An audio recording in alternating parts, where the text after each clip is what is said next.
শুভ সংবাদ ধ্বনি, জীবনদায়ী বাক্য,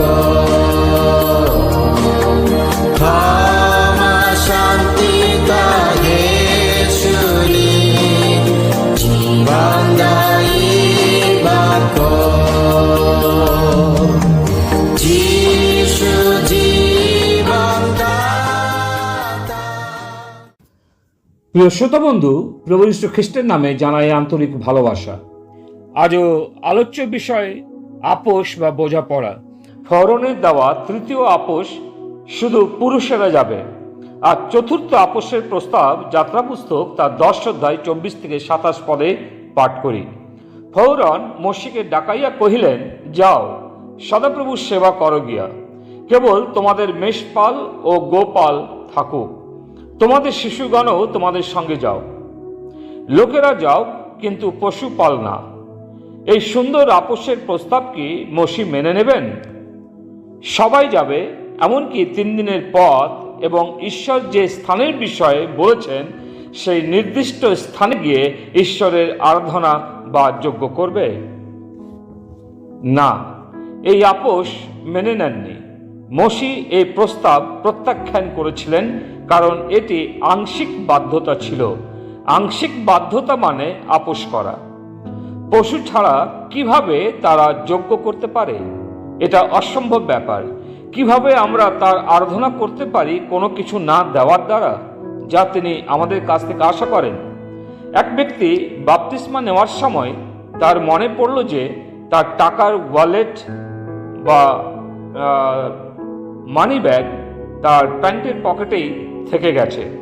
তিনি সেটা বের করে দিয়ে বন্ধুকে দিলেন আর বললেন, মানি ব্যাগটা ধরে থাকো, কারণ এটার ব্যাপটিজমের সাথে কোনো সম্পর্ক নেই। তৎক্ষণাৎ বাপ্তিস্মদাতা পরিচারক সঠিকভাবে বলেছিলেন, আমি হয় তোমাকে মানি ব্যাগ দিয়ে বাপ্তিস্ম দিই বা একেবারেই না। এখানে একটি বিশেষ বিষয় ধ্যান দেওয়ার বিষয়, যেখানে আমরা আপোষ বা বোঝাপড়াকে অনুমতি দিতে পারি না। ঈশ্বর তাহাদেরকে বলেছিলেন, যাও এবং আরাধনা করো যজ্ঞের সাথে, কিন্তু নির্দিষ্ট করে বলেননি কোন পশুগুলি অথবা কতগুলো পশু নেবে। ঈশ্বর আমাদের কাছে নিঃশর্তটা দাবি করেন। আমাদের কাছে যা আছে, আমাদের স্ত্রী, সন্তান এবং ধন সম্পত্তি। মসি খুব স্পষ্টতই বুঝেছিলেন যে ঈশ্বর কি দাবি করছেন, তাই তিনি কোনো আপোষকে মেনে নিলেন না। আজ আমরা জানি যে ঈশ্বর আমার জীবন দিয়ে কি চাইছেন, আমার করণীয় আমি জানি, তথাপি আপোষের জীবনটাকেই বেছে নিই। আসলে আমরা জেনে বুঝে শয়তানকে খুশি করি যখন ঈশ্বরের দাবিগুলোকে এড়িয়ে যায়। প্রিয়, আজ সময় এসেছে যখন আমাদের সব কিছু ঈশ্বরের জন্য উৎসর্গ করতে হবে। অনেকে চার্চে যান, কিন্তু কোনো প্রস্তুতি ছাড়া।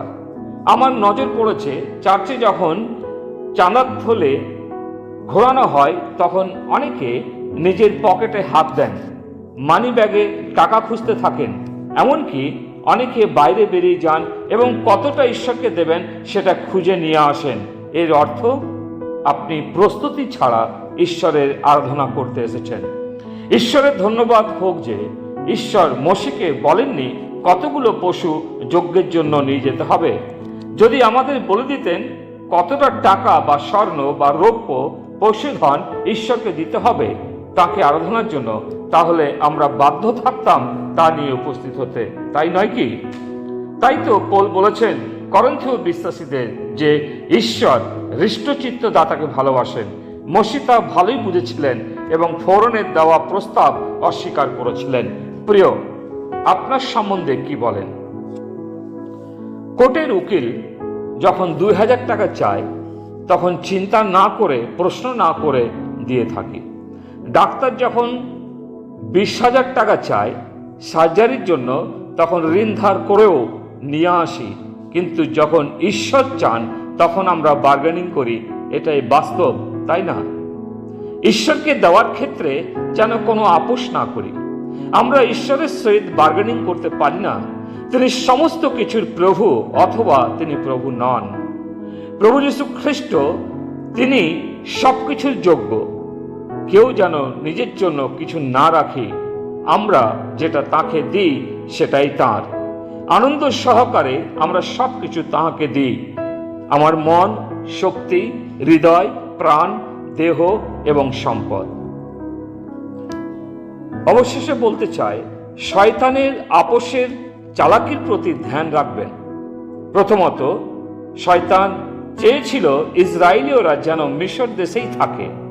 দ্বিতীয়ত, চেয়েছিল যেন ইসরায়েলীয়রা মিশরের অতি নিকটে বসতি করে। তৃতীয়ত, চেয়েছিল ইসরায়েলদের বিভাজন। এবং চতুর্থ, চেয়েছিল যেন তারা রিক্ত হস্তে তাদের ঈশ্বর সদাপ্রভুর আরাধনা করে এবং অক্ষমতার সহিত যায়।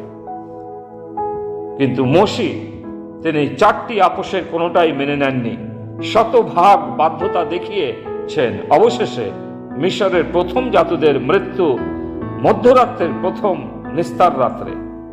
পৌল যখন প্রভুকে জানলেন, তিনি তার অতীত জীবনকে পূর্ণরূপে পরিত্যাগ করলেন।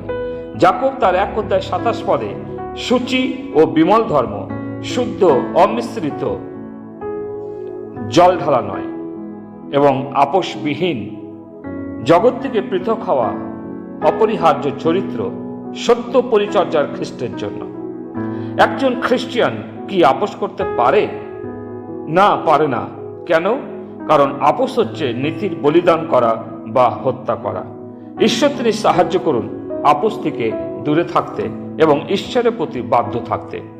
6 দিন ধরে আমরা আপোষের কথাগুলো শিখলাম, যেন আমরা সকল প্রকার আপোষ থেকে দূরে থাকি, যেন ঈশ্বরের আশীর্বাদগুলি থেকে বঞ্চিত না হই। ঈশ্বর আশীর্বাদ করুন। পিতা ঈশ্বর, তোমাকে ধন্যবাদ দিই। আজকে সকালেও প্রভু আমরা চতুর্থ আপোষ দেখেছি। ফৌরন তিনি চেয়েছিলেন যেন প্রভু রিক্ত হস্তে পাঠাতে পারে, কিন্তু ধন্যবাদ দিই মোশির জন্য, যিনি তোমার উপরে আস্থা রেখে, বিশ্বাস রেখে তিনি তোমার বাধ্য হয়েছেন। সেই বাধ্যতার জীবন তুমি আমাদের দাও। প্রার্থনা মুক্তিদাতা প্রভু যিশু তোমার নামে চাই, আমেন।